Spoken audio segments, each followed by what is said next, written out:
ఈ దేశంలో చాలా సమస్యలకి ప్రభుత్వమే కారణం అని మన స్ట్రాంగ్ ఫీలింగ్ అండి. గట్టిగా తిట్టుకుంటూ ఉంటాం. నా ఒపీనియన్ అయితే మనం కూడా కొంతవరకు కారణం అంటాను. శ్రీకాకుళం అతిసార 100 మంది పైన ఈరోజు ఇబ్బంది పడుతున్నారు కదండి. అదృష్టవశాత్తు ప్రాణాలు పోలేదు కాబట్టి సరిపోయిందండి. కానీ ఈ రోజు కూడా ఇదిగో పైన చూపిస్తున్నాను చూడండి. ఈ కండిషన్ చాలా చోట్ల ఉందండి. పైప్ లైన్లు మార్చాల్సిన చోట మార్చేశారు కానీ ఇంకా చాలా మున్సిపాలిటీల్లో ఇదిగో మురుగు కాలువలో నుంచే పైపులు వెళ్తూ ఉంటాయి. మరి పైప్ అనేది మీకు తెలుసు కదండి, ఎంత గట్టిగా ఫిట్ చేసినా కానీ జాయింట్లు ఉంటాయి. ఏదో ఒక టైంలో 4-5 డ్రాపుల మురుగునీరు అంటే డ్రైనేజీలో ఉన్న కొళ్ళు నీరు ఆ పైపులోకి వెళ్ళిపోతే ఆ పైపులో నుంచి మన ఇంట్లోకి మన ఒంట్లోకి వచ్చేస్తుంది కదా. వాటర్ తాగుతున్నాం కదా, మేము తాగట్లేదండి అంటారేమో. తాగకపోయినా వాడుతున్నారు కదా. సో మరి తాగేవాళ్ళు వాడేవాళ్ళు చేయాల్సింది ఏంటంటే పైప్ లైన్ మార్పించుకోండి. ఎవరు మారుస్తారండి, ఎక్కడవుతాయండి అంటారు కదా. అవకాశం వచ్చింది. మినిస్టర్ గారి స్టేట్మెంట్ చూడండి, సీఎం గారి స్టేట్మెంట్ చూడండి. అంటే మార్చమనే కదా వాళ్ళు చెప్తున్నారు. కానీ కొంత నిర్లక్ష్యం, కొంత బద్ధకం ఉంటుంది కదా, దాన్ని పోగొట్టాలి మీరు కూడా. ఎలా అంటారా?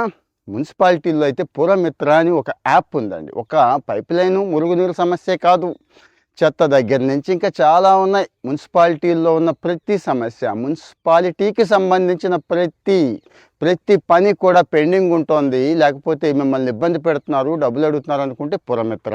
లేదండి పురమిత్ర పని అయిపోయింది, ఎక్కడ చేస్తున్నారు, క్లోజ్ చేసేస్తున్నారు అని కొంతమంది అంటున్నారు. ఓకే, అక్కడికే వస్తున్నా. 1100 1100 మున్సిపాలిటీలు ఏముంది, పంచాయతీలు ఏముంది. ఇగో ఇలాంటి సిట్యువేషన్ ఉంటే ఏది పైన చూపిస్తున్నాను చూడండి. మురుగునీరు పైపు లైన్, చెత్త చెదారం, రోడ్డు పక్కన ఇన్హైజిన్, వీధి దీపాలు ఎలక్కపోవడం, బిల్డింగ్ ప్లాన్లు, పర్మిషన్లు, ఇంకా చాలా ఉంటాయి మనకి మున్సిపాలిటీ పంచాయతీతో పనులు. ఆ సర్టిఫికెట్ ఈ సర్టిఫికెట్ ఇవన్నీ కూడా ఎక్కడైనా ఇబ్బంది ఉంటే ₹1 కూడా ఖర్చు పెట్టాల్సిన అవసరం లేదు. ఎవరో ఒకరితో రికమెండ్ చేయించుకోవాల్సిన అవసరం లేదు.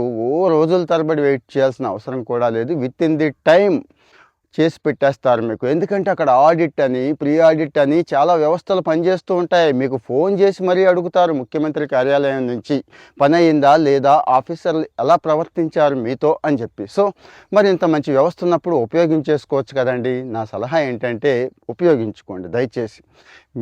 మీ ఇంటి ముందు కానీ, మీ వీధిలో కానీ, మీ ఊళ్ళో కానీ ఎలాంటి సమస్య ఉంటే ఇదిగో సందర్భం వచ్చింది కాబట్టి మరి మాట్లాడుకోవాలి కదా, అందుకే చెప్తున్నాను.